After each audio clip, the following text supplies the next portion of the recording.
Hello again. We're here again, like the buses. Now, we're going to... the two come along at once. Yeah. We're going to make an observation and maybe a kind of a prediction, actually.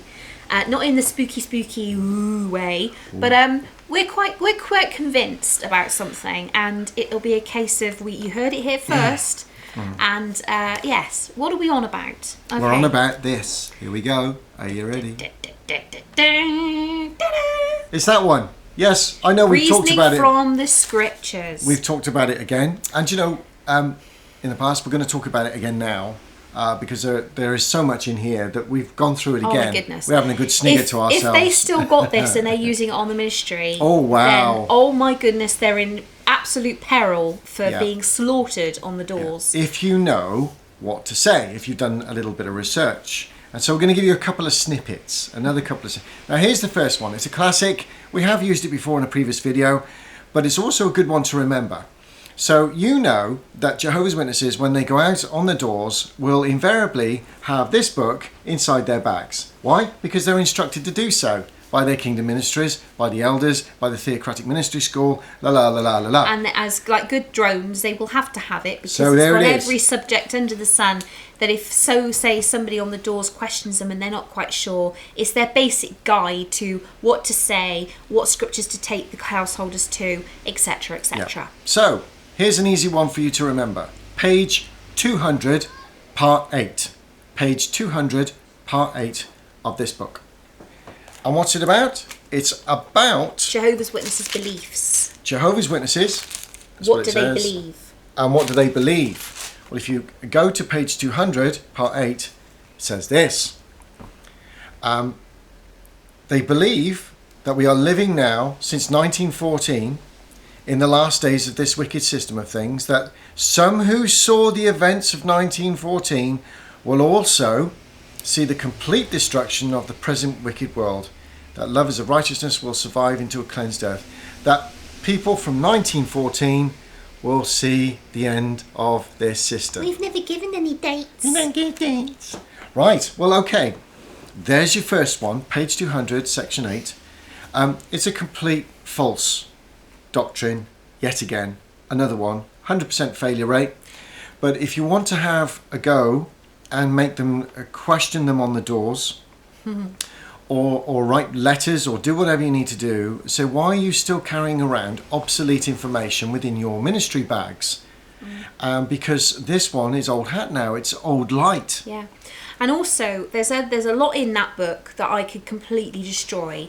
And there's a particular YouTube channel out there, and I think it's called Ephesians Ministries, but I'll put the link at the bottom of this video because she's brilliant. She's never been a Jehovah's Witness, but she finds the witnesses fascinating as a case study with regards to the belief structural system of the witnesses and how they view the gospel, what they actually teach.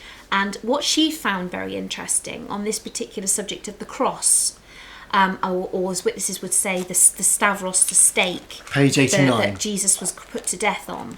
And in this particular book, under the section of cross on page 89, it talks about how to specifically argue with the householder that the cross is definitely a no-go, that it was definitely a stake, and it quotes the Imperial Bible Dictionary, okay, and it says that it acknowledges this saying, and then it talks about the Greek word for cross, and then you'll see ...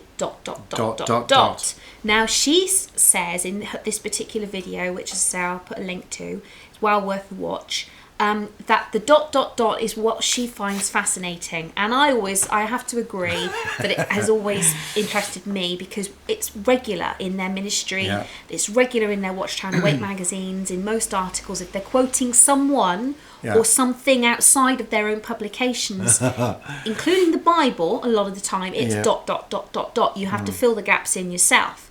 And a lot of time people don't, but she goes back to the original source when she sees that, and when she looked it up, she actually put on her video in yellow and purple parts that were actually quoted in the reasoning for the scriptures, and then the purple bits were the bits that they omitted, the bits they left out with the ... bit, that if you were to read it in its entirety, completely destroys the argument of the Stavros. Stavros being the stake. Yeah. And it actually supports the cross. But that particular part in your reasoning from the scriptures, you're going to have full confidence by going out in the ministry saying, oh, but the Imperial Dictionary Bible says, but it doesn't say that. It actually completely supports the cross. So you need to really realise that when you're going on the doors holding a book like this as complete and utter evidence and fact, it is really not. So we have a major prediction that this book will soon go out of publication, and you will either have a new updated version or you'll be told to stop using it. I never liked the colour anyway, darling. Brown and miserable. Horrible, but that is what we think. So this book will become very obsolete. Well, it is obsolete. It's valuable because it will be out of production soon. So if you've got a couple, keep hold of them. Don't throw it. Don't throw it away. They'll be on sale on Amazon as relics. No, in a while. eBay, Rare books. But anyway. So that's what we think it's going to be just completely got rid of and thrown out the window. But the interesting thing, going back to the cross, is you'll find that they also quoted someone like Ben Withington III in one of their Watchtower magazines. And he again was misquoted in that particular article, again to try and support their doctrinal beliefs. But actually, when you read his entire article from its proper source, destroys what they were saying, because they only quoted him in part, they didn't quote him in full. And they keep doing this, they keep quoting people out of context. I think Bill Snarky, the apologist, we love you, Bill.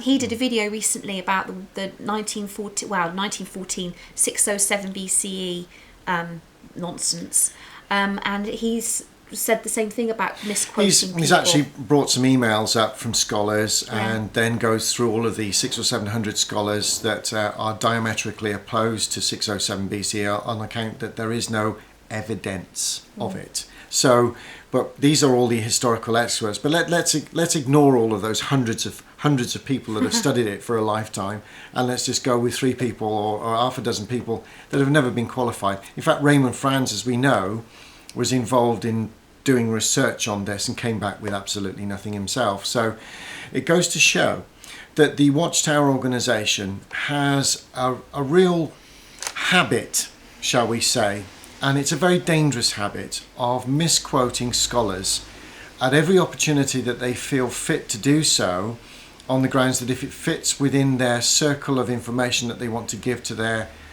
people, they will misquote. And they have a habit of doing this, and they've been doing it for many decades. And they'll continue to do it too, because they don't want you to be awake. They want you to stay asleep. They're going to keep you in the dark and feed you, going to treat you like a mushroom, because that is exactly what they want, is people to just take their word for it. But they're lying to you. They are misleading you. And you need to realise that, because we're not making this stuff up. No, we're not. It's from your own literature. Do the research by going to this book, look up those particular encyclopedias and those names, and then go on the internet and look at exactly what these people have really said within their own research, within their own writings, their own papers that they've written, and you'll see very different, alternative, realistic, truthful facts.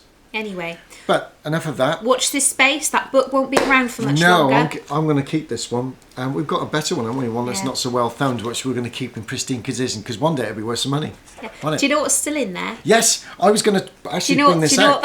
Look what. Do you know the little sticky notes? These showed it. Look. These post-it notes. Stop those. Don't read it too much. All right. Because my spelling's awful. It's actually my talk from when I did a talk, and it was about the. I think it was about the spirit, and how it's definitely, it's how it comes from.